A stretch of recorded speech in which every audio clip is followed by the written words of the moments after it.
আসসালামু আলাইকুম রহমতুল্লাহ। প্রিয় শিক্ষার্থী বন্ধুরা, অ্যালাইড টিচিং ক্লাবের পক্ষ থেকে স্বাগতম। আশা করি সবাই ভালো আছো। আজকের ক্লাসে আমি মাহমুদুর রহমান। আজকে যে বিষয় নিয়ে আলোচনা করব তা তোমরা স্ক্রিনে দেখেছো। হ্যাঁ, আজকে আলোচনা করব কিভাবে সহজে পড়া মনে রাখা যায়।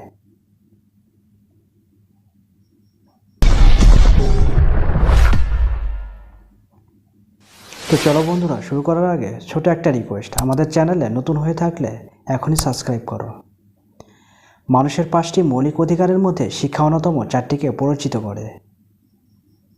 একমাত্র শিক্ষার মাধ্যমে দেশ ও জাতিকে উন্নত করা যেতে পারে। তাই তো নেপোলিয়ন বলেছেন, তুমি আমাকে শিক্ষিত মা দাও, আমি তোমাকে শিক্ষিত জাতি দিব। কথাটি সত্যি হলেও অধিকাংশ শিক্ষার্থীদের কাছে লেখাপড়া তিক্ততা ছাড়া কিছুই নয়। আবার অনেক শিক্ষার্থী আছে যারা পড়া ভুলে যায়। পড়া ভুলে যাওয়া মানুষের একটা কমন জিনিস। কেউ কেউ আছে যারা অল্প পড়ে বেশি মনে রাখতে পারে, আবার অনেকে আছে যারা অনেক পড়াশোনা করে কিন্তু পড়া মনে রাখতে পারে না। তবে লেখাপড়া তেতো হলেও এর ফল সুমিষ্ট। এই তিক্ততা দূর করার জন্য এবং পড়া কিভাবে মনে রাখা যায় তার জন্য আমাদের আজকের আয়োজন। এই ভিডিওটি দেখলে তোমরা শিখতে পারবে কি করে সহজে পড়া মনে রাখা যায়। যদি তোমরা এই 5টি কৌশল অবলম্বন করে পড়তে পারো তাহলে পড়া মনে রাখা তোমার জন্য একটু হলে সহজ হবে। তাহলে দেখো না যাক পড়া মনে রাখার সহজ উপায়গুলো। কৌশলগুলো শিখতে হলে ভিডিওটি পুরো দেখতে হবে। ভিডিওটি টেনে দেখলে বুঝতে পারবে না। 5টি কৌশল ও তার ব্যাখ্যা বলছি। কৌশলগুলো শিখতে হলে ব্যাখ্যাগুলো মনোযোগ দিয়ে শোনো।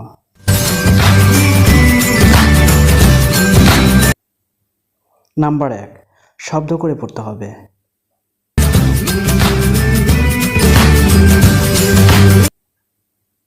নাম্বার 2, লিখতে হবে 2 বার।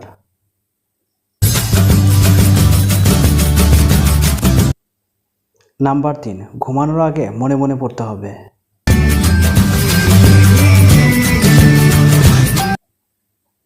নাম্বার 4, ঘুম থেকে ওঠার পর মনে মনে পড়া।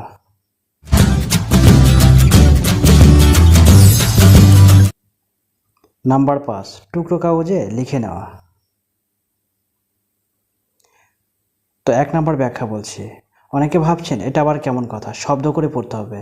হ্যাঁ, শব্দ করে পড়তে হবে, কারণ আপনি মনে মনে পড়লে বা শব্দ ছাড়া পড়লে কথাটি মস্তিষ্কে যাবে না।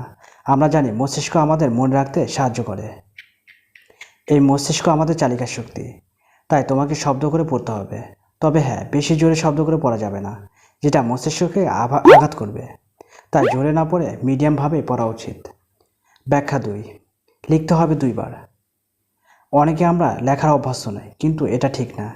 লিখলে পড়াটি মনে থাকবে, কারণ তুমি যখন লিখবে তখন লেখার ছবিটা চোখে ভেসে উঠবে এবং মস্তিষ্কে প্রেরণ করবে, যা আমাদের মনে রাখতে সাহায্য করবে।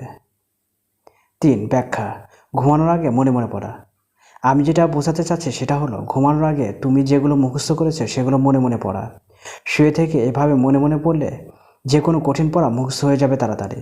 সেগুলো আজীবনও ভুলবে না। 4, ব্যাখ্যা, ঘুম থেকে ওঠার পর মনে মনে পড়া। আমি যেটা মিন্স করতে চাচ্ছি সেটা হলো, ঘুম থেকে ওঠার পর তুমি যেগুলো রাতে মুখস্থ করিয়াছিলে সেগুলো মনে মনে পড়া। শুয়ে থেকে কিছুক্ষণ চিন্তা করো এবং চোখ বন্ধ করে চোখের সামনে ছবিগুলো তুলে ধরো। দেখবে তোমার কঠিন পড়া মুখস্থ হয়ে যাবে। তো এই কৌশলগুলো অবলম্বন করো, অবশ্যই তোমার অনেক কাজে লাগবে। ব্যাখ্যা 5, টুকরো কাগজে লিখে না।